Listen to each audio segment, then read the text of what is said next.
Unga borib turib, aka, siz uchun baxt nima deng? Men uchun baxt tinchlik dedi. Kambag'al uchun baxt bu mol dunyo, mashina, uy, qarzim yo'q bo'lsa dedi. Kasal odamga borib baxtingiz nima desa, sog'ligim dedi. O'tirib qolgan qizga borib baxtingiz nima desa, erga tegishli dedi. Erga tekkan, lekin zolim er bilan yashagan ayol uchun baxt taloq olish. Boshqa bir erga tekkan ayol uchun baxt farzandlar chet elda o'qisa. Bir odamga borib siz uchun baxt nima desangiz, mashinam bo'lsa edi dedi. Boshqa bir oyog'idan mahrum bo'lib odamga borib sizni baxtsiz bo'lishlikka nima sababchi bo'ldi desa, ana shu mashina bo'ldi dedi. Bir odamga borib turib siz uchun baxt nima desangiz, safarga chiqib dam olib kelish dedi. Boshqa bir odamga borib turib, nima uchun siz to'shakka mixlanib qoldingiz? Nima uchun siz kasalsiz? Safarga borib shu kasalni olib keldim dedi. Ko'rasizmi? Baxt hamma odamda turlicha farqlanib turadi.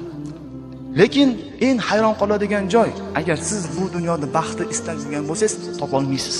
Nimaga deymi? Alloh azza va jalla bu dunyoga baxtni yozmagan. Qur'onning boshidan oxirigacha bu dunyoda baxt bor demagan. Balki haqiqiy, mutlaqo, совершенный baxtni Alloh azza va jalla oxiratga qo'ygan. Alloh azza va jalla Hud surasida aytadi: "Va ammallazina su'idu" baxtli bo'lgan kimsalar qayerda? Fa fil jannah, jannatda. Man amila solihan min zakarin aw untha wa huwa mu'min. Mo'min erkak, mo'mina ayol solih amal qilsa, falanuhiyannahu hayatan tayyiba, biz unga yoqimli hayotni berib qo'yamiz. Baxtli hayotdimi? Yo'q.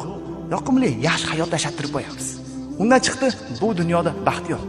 Alloh azza va jalla Qur'onda Toha surasida aytadiki, Odam alayhisalom bilan Havo onamizga xitob qilib, "Fala yukhrijannakuma minal jannah." Ey odam, ey Havo, sizlarni shayton jannatdan chiqarib yubormasin.